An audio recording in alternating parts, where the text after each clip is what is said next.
The Nama J3 versus the Hurom H310. You don't want to drop $400 on a juicer that doesn't fit your lifestyle. You could be stuck with clogs, longer cleanup time, or juice that has too little or too much pulp. Instead, watch this 8-minute review so you can confidently pick the right juicer. First, you've probably noticed both of these machines look pretty similar, but if you miss the subtle details between these two, you might wind up choosing the wrong juicer. Both the Hurom H310 and J3 have a 34-ounce capacity. If you fill up each of these to the max line, you get about 1 to 2 cups of juice at a time. At the bottom of each is a set of blades that does the prep work for you. This saves you some time because you can just toss things like whole apples inside without having to chop them up. The H310's hopper is cylindrical while the J3's is more square. I like the square design aesthetically on the J3, but it creates small gaps in the corners where the blades can't reach. So tiny pieces of fruit and vegetables are gonna be more prone to getting stuck there. It's not a deal breaker, but you might have to scrape the corners. And the way these machines extract juice is totally different. The Hurom H310 uses an easy clean auger that pulls apart into 2 pieces. The auger presses the produce against the juicing chamber, the pulp stays on the outside, and the juice flows through the slits on the inside. The J3 uses a basic auger that sits inside a juicing screen. The auger pushes juice through these tiny holes in the screen. These 2 different technologies are going to make or break your decision, especially when you learn about the trade-offs that come with them. If you don't know what the trade-offs are, you might make a mistake and order the wrong machine. Instead of telling you what those are, I'd rather just show you. I developed a system for testing these juicers like a mad scientist. I spent more than $4,000 in 37 hours running tests on dozens of machines so you can compare how the H310 and the J3 stack up. But before I get to that, let's check out the rest of the part. But both juicers have this mechanism that flips open, and inside are these removable rubber tabs that make it easier to clean out pulp. The J3 feels like a mini Nama J2, while the H310 feels like a mini Hurom H400. But because each of these are scaled down versions of bigger juicers, there's gotta be a catch, right? Well, if we look at the motor speed, the J3 spins at 50 RPMs while the H310 spins at 43 RPMs. Because both the motors spin slow, they generate less heat and retain more nutrients in the juice. The 7 RPM difference isn't noticeable in the juice quality though. The motor wattage on the J3 is like 130 and the motor wattage on the H310 is 100. And here's where that catch comes into play. Have you ever tried cutting into a raw sweet potato? If you have, you know it's like trying to split a rock. I've used the J3 to juice raw sweet potatoes and I had 0 problems. You know, for such a small motor, it packs plenty of torque. The H310 just isn't as powerful and is probably slightly more prone to jamming. With that said, both of these are smaller machines, so you gotta have some realistic expectations. You know, you're not gonna get the same performance as you would with the bigger guys. If you max them out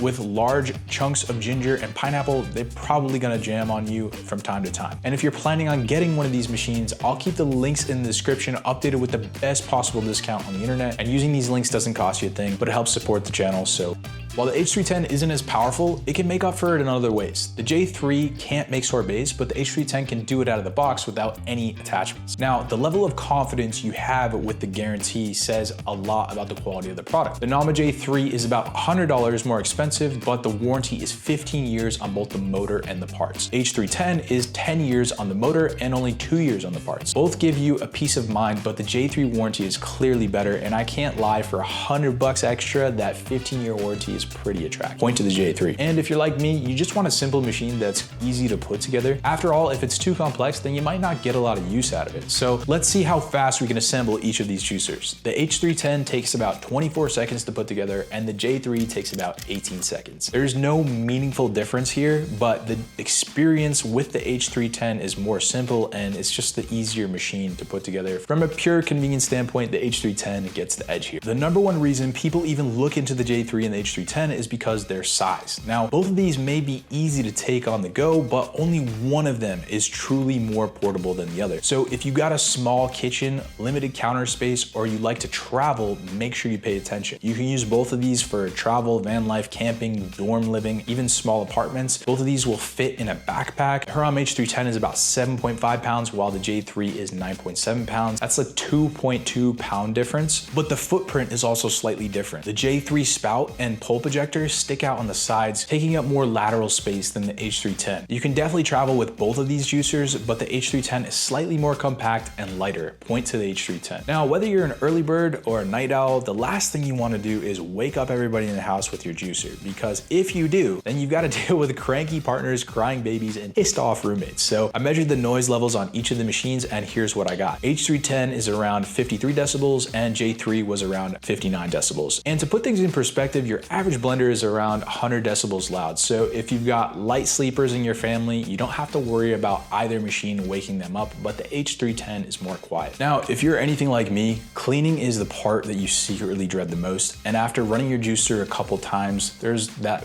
one problem that makes you want to take it out less and less, and that's cleanup. So what I did was I wanted to see how fast we could clean each of these. The H310 took about 53 seconds to clean, while the J3 took about 2 minutes and 5 seconds. The Easy Clean auger on the H310 makes cleanup lightning fast because all you do is just spray the parts and you're done. Now, as promised, let me show you the tests I did with celery, ginger, oranges, and leafy greens. To start, I measured 6 ounces of celery for each juicer. I loaded both of these up and let them rip. We've got 127 milliliters of celery juice for the J3. For the Hurom H310, we were able to squeeze out 110 milliliters of celery juice. Here's the squeeze test on the J3, and here's the squeeze test on the Hurom H310. For ginger, I measured 1.3 ounces for each juicer. I dumped the chunks into the top and then turned on the machines. I let them work their magic, and we've got about 21 milliliters of ginger juice for J3. For the H310, we were able to squeeze out 12 milliliters of ginger juice. Here's the squeeze test on the J3, and here's the squeeze test on the H310. Next up, oranges. I measured out 8.5 ounces of oranges for each machine. I loaded each juicer up and let them work. That turned out to be 160 milliliters of juice for the J3. And for the Hurom H310, we were able to squeeze out 155 milliliters of OJ. Here's the squeeze test on the J3, and here's the squeeze test on the H310. Both are dry as it gets. For leafy greens, I used 2 ounces. That's about a half bag dumped into each machine. So we've got about 27 milliliters of green juice for the J3, and for the H310, we've got about 15 milliliters of juice. Here's the squeeze test on the J3, and I couldn't do a squeeze test on the H310 because most of the pulp was wrapped around the auger. This is the final scorecard for both machines. Okay, so you can clearly see the trade-offs. The J3 extracts more juice than the H310 in pretty much every category, and the H310 makes a more pulpier drink. On paper, the H310 scores more points and feels like the ultimate travel juicer. It has a smaller lateral footprint, weighs 2 pounds less, and cleans up faster, but there are some drawbacks like more pulp and lower juice yields. The J3 feels like it cracked the code on the sweet spot between something you can use every day at home and still take with you on occasional trips. It gives higher juice yields, less pulp, and for $100 more, you get that 15-year warranty. Whichever one you decide to choose, I'll update the links in the description with the best discounts on the internet. If you're still stuck, here's how I would decide. If you want less pulp, a better warranty, and higher yields, go with the J3. If you want more portable machine, faster cleanup, and don't mind a bit of extra pulp, go with the H310.